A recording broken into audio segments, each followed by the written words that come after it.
नमस्ते मंडळी, welcome back new blog. हे बघा मी काय बनवत आहे. गवारच्या शेंगाची सुकी भाजी. कशी बनली नक्कीच कमेंटमध्ये सांगा. आईवडिलांची काळजी घ्या मंडळी. आणि बघा आता मला जास्त सुकी आवडत नाही म्हणून मी थोडंसं पाणी टाकलेलं आहे. तुम्ही बनवू शकता तुमच्या आवडीनुसार. चला सुरुवात करूया. ह्या फोडणीमध्ये कांदा, हिरवी मिरची, लसूण आणि मोहरी आहेत. आता मी हे शेंगा इकडे दुसरीकडे भाजून घेत आहे. मस्त भाजून घेतल्यानंतर ह्याला सारखं थोडं परतून घ्यायचं. अशा पद्धतीने भाजून घ्यायचं. बघा फोडणीकडे बघूया. आपली थोडी फोडणी लाल झालेली आहे. छान मस्त परतून घ्यायचं लाल सर. फोडणीला खूप खमंग भाजी लागते मंडळी. चला लाल झालेली आहे. आपण टॅमॅटो टाकतोय. टॅमॅटो पण 2 मिनिटं परतून घ्यायचं आहे. मस्त बघू शकता तुम्ही मंडळी. आता मी हिंग घालणार आहे. हळद,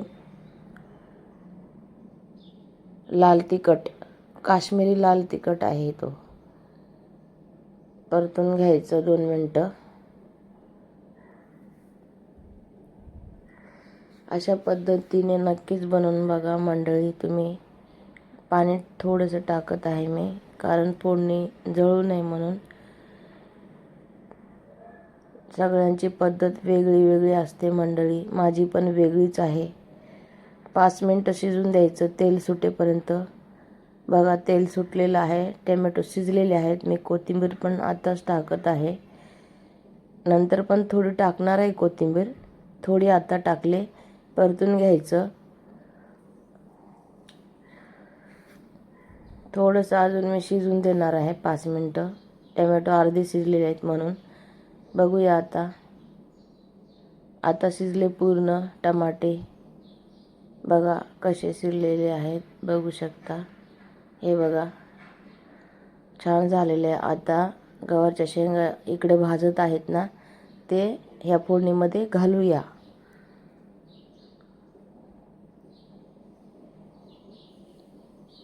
आता परतून घ्यायचं 2 मिनिटं. मंडळी तुम्ही अशा पद्धतीने बघून बघा. तुम्हीच म्हणताल किती मटण फेल आहे या भाजीसमोर. एवढी भारी बनते. बनवून बघा अशा पद्धतीने. मीठ टाकत आहे. पहिले अर्ध्या शेंगा मी टाकून परतून घेतल्या होत्या. एकदम नाही टाकायचं.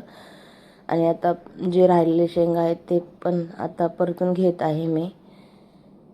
तर मंडळी आईवडिलांची नक्कीच काळजी घ्या.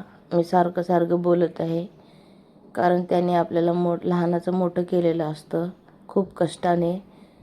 त्यांचं ऐका. त्यांच्या आवडीची वस्तू आणून द्या त्यांना. त्यांच्याबरोबर वेळ घालवा. तर त्यांना खूप प्रेम द्या या वयात. तर मंडळी मी थोडंसं पाणी टाकणार आहे शिजण्यासाठी. नाहीतर तर जळून जाईल. थोडंसं टाकले, जास्त नाही. परतून घ्यायचं 2 मिनिटं.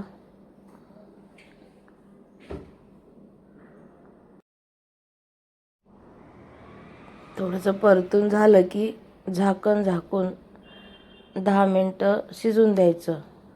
झाकण झाकत आहे. 10 मिनिटं शिजून देणार आहे मंडळी. मी थोडंसं पाणी ठेवलेलं आहे, कारण मला सुकी भाजी आवडत नाही म्हणून. एकदम कोरडी भाजी आवडत नाही मला. तुम्ही तुमच्या आवडीनुसार पाणी घालू शकता, नाही घालू शकता. आता मी झाकून ठेवलं थोडं 5 मिनिटं आणि परत काढून झाकण कोथिंबीर टाकत आहे परत. आणि मग छान मस्त फिरून घ्यायचं. झाली मग आपली तयार भाजी खायला. या मंडळी जेवायला. तब्येतीची काळजी घ्या. Bye bye. Take care. मग पूर्ण व्हिडिओ बघितल्याबद्दल धन्यवाद मंडळी. हे माझे दादा आहेत. त्यांना मी राखी बांधत आहे. रक्षाबंधनच्या दिवशी मी गेले होते राखी बांधायला, त्यावेळेसचा हा व्हिडिओ आहे, मी आता टाकलेला आहे. Bye bye, take care.